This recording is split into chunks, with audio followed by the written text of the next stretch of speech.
Yo, what is up, guys? It's your boy Bernie here, along with Brad. Up, y'all? And guys, long time no see from Brad. Obviously, if you guys remember Brad, we did, of course, the MJ documentary series where we covered extensively what we thought about it. If you guys want to know what we thought about it, I'll make sure to leave a link in the description and also somewhere up above my head or wherever where that video file will be located. But nevertheless, Brad, we're here to discuss some pretty interesting topics here, and that is, of course, going to be the NBA playoffs. We know that the NBA playoffs is going to be an exciting time for a lot of people. A lot of fans are excited, especially if you're a Lakers fan, if you're a Clippers fan, if you're a Bucks fan, with the potential of getting to the NBA finals. But now that we've kind of gotten a clearer picture, as of right now, we know that the Spurs are eliminated. So before anybody says anything, the Spurs are officially eliminated off this list. So right now, it's still between, I believe it's going to be between,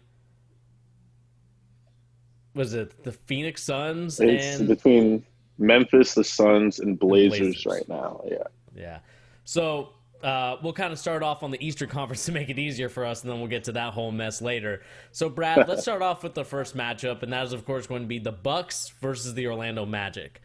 We know that Giannis got suspended only for one game, somehow, some way. If this was any other time, he probably would Somehow, be some way. he would be suspended a lot longer. But what do you make of this matchup between the Bucks and the Magic?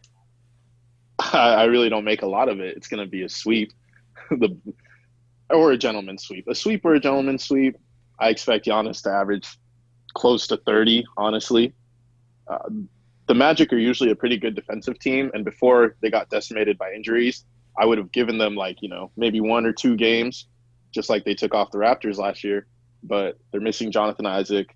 We don't know when Aaron Gordon's coming back. Fournier's been dealing with injury. Bamba's been dealing with injury, even though he doesn't even play, but he has the length to contest Giannis. So I don't see the Magic really even taking a game off them. Yeah, I mean, I agree with you. I think this is going to be not a gentleman's sweep. I think this is just going to be a flat out sweep with the Bucks resting their starters in the fourth quarter. I mean, I like the idea of the Magic, but the problem is that their 3-point shooting is not going to be there compared to the Bucks. I think the too many weapons on offense, and if Giannis is still going to go Giannis mode until maybe the Eastern Conference Finals, then I don't see anybody on the Magic stopping him. The Magic are dealing with their own injury. Obviously, they lost Jonathan Isaac, and there's just a lot of other key pieces that they've lost as well and are not really fully healthy. And we kind of known for a while that this Magic's team, I thought before the season or before the restart, I thought if Bradley Beal was going to be playing, I thought that they would easily be able to overtake them for a spot in the Eastern Conference playoffs predictions. But at the end, it is what it is. The Magic got there, but I mean, there's nothing much really to talk about. We know that the Bucks and Giannis are going to sweep them, and we're going to move on to our next series. Which let's go to the or the Western Conference now.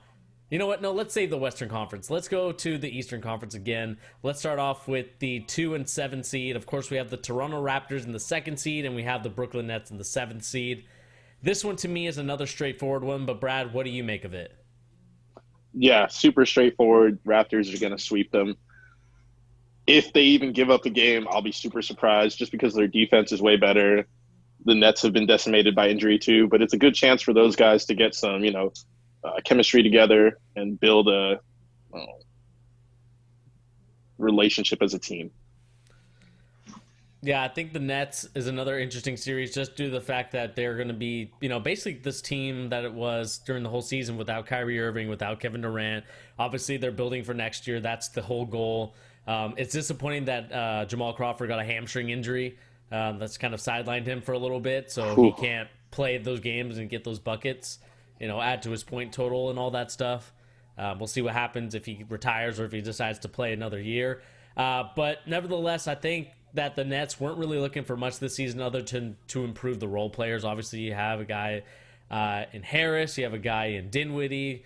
You also have a Chioza, who's not too bad. I mean, there's some I pieces there. like Fields. He Levert. can play.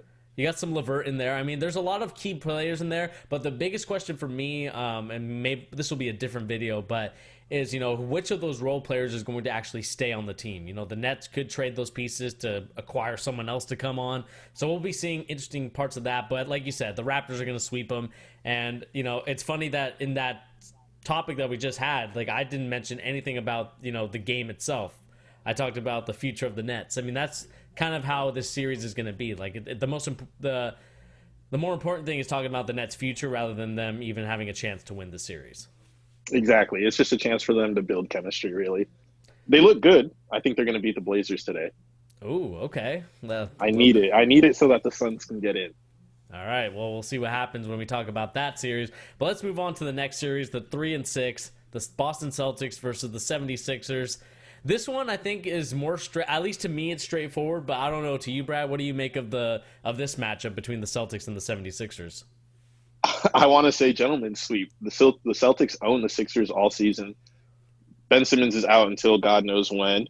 Embiid is dealing with injuries now too, ankle, and he came back from that and then got hurt again. So now, we know that ankle isn't fully healthy, and now he has the hand. So you might as well just sit him unless you want to really injure your future star or your current star and your best trade piece. Celtics have too many weapons for them too. Jason Tatum, Smart, Brown, Kemba, who's coming into like playoff form right now, and he actually has a good team around him to win games. So I give that to the Celtics in 5. To me, this one's another straightforward series. I feel like the Eastern Conference is really straightforward, except for maybe this next matchup. Talking about the 4 and 5. But the Boston Celtics are obviously, I think they're going to win this one. Like you said, the 76ers have been trusting the process since God knows how long. It feels like it's been since 2009, and we're now in 2020, and we're still waiting for them to be that NBA Finals team that we've been clamoring for when they drafted Joel Embiid, guys like Ben Simmons, and even when they got Markelle Fultz, who's actually playing a lot better. I'm glad that he's recovering from that kind of situation that happened in Sure, Philadelphia. he looks good. But like you said, nevertheless, this is going to be the Celtics in a sweep, a gentleman's sweep, maybe if that. I just think that when the 76ers thought they brought in Al Horford, they thought that he was going to be the answer to, getting beyond the Celtics and getting beyond the Raptors. Obviously, we didn't see really the rise of the Bucks until Giannis stepped up a lot and, the role players did their thing. But, it hasn't really helped them that much, and we kind of saw that the 76ers, they're not at all useful when they can't shoot. I mean, that's been their biggest issue since God knows how long. Obviously, when they had JJ Redick, now he's on the Pelicans. It's a whole different scenario for the 76ers, who were once thought of as an NBA Finals team. I just think the Boston Celtics, like you said, they have too many weapons. They shoot the three very well. Brad Stevens had a contract extension as well. Another coach that they probably should have fired, the 76ers, going back to them. I think it's time to fire him and find a new coach, in my opinion. It's been time to fire him. It was time to fire him when he refused to play Simmons at power forward. Like, I understand he came in as a point guard, but once you see the way teams game plan for him, you have to switch up your game plan too, and he never did that. Exactly. And I think this is going to be the series that really allows the 76ers to say, you know what, we're going to future endeavor you because we're tired of this. And I think that Brett Brown is going to be fired after this series, and Brad Stevens rightfully gets an extension due to the fact of the way he's coaching. But I mean, that's really it. I mean, we've kind of gone over a couple of sweeps, but let's talk about a very interesting series. And maybe it's not interesting. I don't know what your thoughts about it, Brad, are. But of course, we have the Heat and the Pacers. Another 4 or 5 matchup. This one usually can go either way. Who do you have here? I think it'll be a fun matchup to watch, but I got the Heat just because the Pacers are missing their best player, in my opinion. Sabonis has been amazing all season. He was their only all-star. I know they have Victor back, but he's not the same Oladipo, at least not yet. Malcolm Brogdon is a great player. Justin Holiday is a great role player. They have a bunch of other good players. TJ Warren's been going off too, but we just saw how Jimmy played him the other day. So I got the Heat. They have their full team. I'm excited to see how Iggy and Jay Crowder are used by Eric Spoelstra. Jay Crowder has been balling since he got traded to that team. Goran Dragic is still a threat off the bench. It's just, there's no way the Pacers can take that.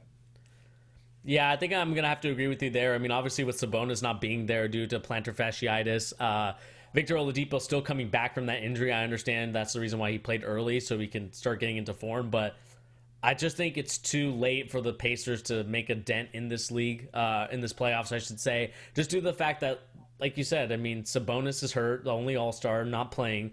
Yeah, Victor Oladipo just getting back into form. So I just have to agree with you there. I think the Heat have too many weapons. Obviously, they have Hero coming off the bench as well. They have Duncan Robinson. Eric Spoelstra, built a nice niche for himself in Miami where he's proving himself to be a very good coach. I know a lot of us kind of tout those LeBron days, but he's a very good coach. Obviously, the team has been built very successfully. Obviously, adding a guy like Jimmy Butler is very helpful. Bam Adebayo, I know that they're trying to secretly plan for some sort of super team in Miami again. With They're gonna get Victor actually. yeah, I know that's what I'm saying. With one of the players rumored from the teams that were here, with Giannis also being rumored there as well. But that we'll talk about that in a different video. But like you said, I think the Heat have got this series, and I just think it's going to be a fun matchup to watch those two. I think this will be the most competitive series out of the Eastern Conference. Yeah, I do want to say that that series has the best two coaches out of all the other series. Nate McMillan is a great coach, and Eric Spoelstra is a great coach. All of Nate McMillan's teams are always super competitive, so I'll be excited to watch that. Yeah, and so let's move on to kind of the conference final, or the semifinals, I should say. So in our predictions that we kind of talked about here, we're going to have the Celtics going against the Raptors in this series, the 3-2. What do you make of that series if it goes in that direction? That series is going to be tough. I know the Celtics they've cooked the Raptors when they've played during the season. I remember Christmas Day when they mollywopped them. But I got the Raptors just because I think they can pull it together in the playoffs. They have a lot of veteran experience with Kyle Lowry and Marc Gasol, which the Celtics don't have. I know Tatum and Brown have been there, but Siakam's also been there, and he's got Fred VanVleet, who's just coming up. He keeps hooping every single game. And with Nick Nurse as a coach, who I think is a better coach than Brad Stevens, I think they can take that. Yeah, I think in this series, I'm actually going to go with the Celtics in this one. Like you said, I like Tatum. I like Brown. I think those two are great players. You have some key role players. Kemba Walker is also going to be there as well. I just think that the Celtics have kind of what the Raptors had a couple years back with their championship winning team. And that was, of course, a guy in Kyle Lowry, which I equivalent to like Marcus Smart. Someone that's some pesky defender gets in people's head. That's what I got. But he's a way better shooter, way better playmaker. Yeah, I don't know. I mean, I'm not saying he's like the Kroger's brand Kyle Lowry. I mean, I'm not saying that I'm not saying he's anything special, but at the same time, I think that he's going to be an X factor in this playoff series. I think if they can get Marcus Smart going in an X factor way, then I think the Celtics have a chance. I think Tatum has to step up a little bit more and kind of be that second guy. I mean, maybe even the first guy, because Kemba Walker, obviously with his size, he's able to get shots off, but driving the lane's not really his thing. I know he can, but I just think you probably would rely more on Jason Tatum in that aspect. But I think the Celtics have the ability to do it. So I think I'm going to go with the Celtics here. Brad, you're going with the Raptors in that series.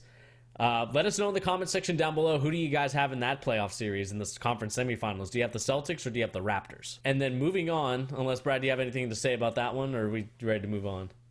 I do want to say I think Norman Powell is more equivalent to Marcus Smart. Ooh, okay. Norman Powell has been great this season. Let us know in the comment section down below, what do you make of that comparison? But now let's move on and segue to our next matchup, which is going to be, of course, the Milwaukee Bucks versus the Miami Heat. Another kind of intriguing series. Obviously, Giannis is doing his thing. Not going to be suspended, obviously. Going to be playing the games. I think that the Bucks are going to end up winning this, just due to the fact that I think that I like Middleton. I know Middleton's not everyone's fan favorite here. He's not personally my fan favorite. I think that they could probably do better, but I still think that they have some good weapons around Giannis who can drive the lane, and if the Bucks can continue shooting, the only thing right now is their defense is kind of suspect at best right now in the bubble. So it'd be interesting to see if they can step it up once they get into the playoffs. But I think I have the Bucks in this conference semifinals against the Miami Heat.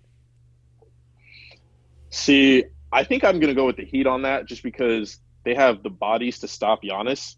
They have Jimmy. That's why they traded for Iggy, and they got Jay Crowder out of it too, who's a great wing defender. They have Bam, who gives Giannis hell.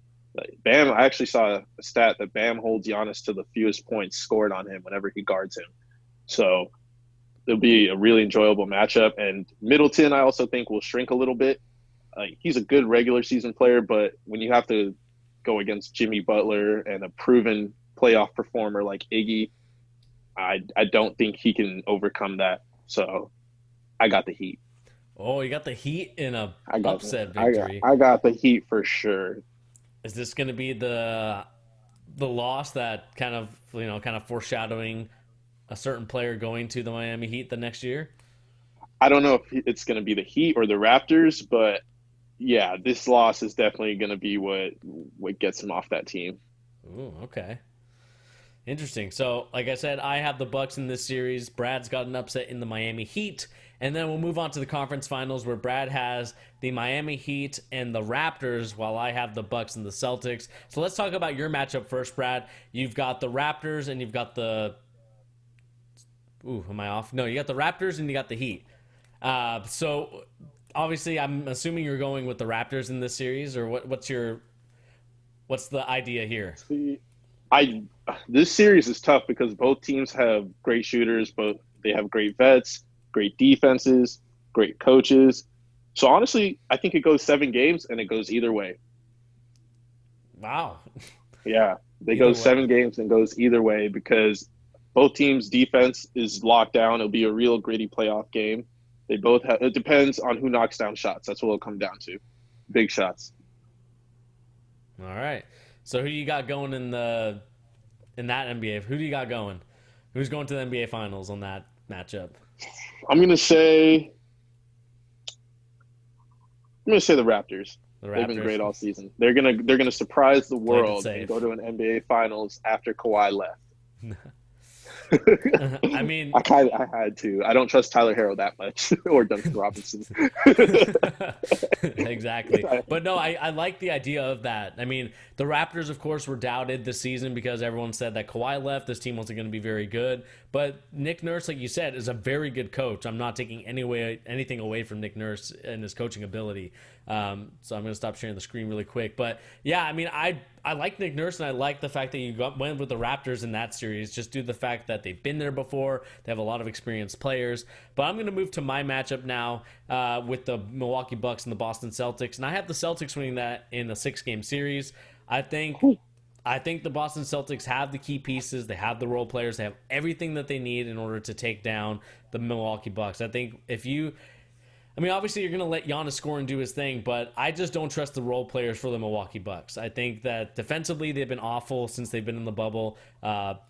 Knocking down shots has kind of been hit or miss for the Milwaukee Bucks. So I'm a little curious to see what will happen in that matchup.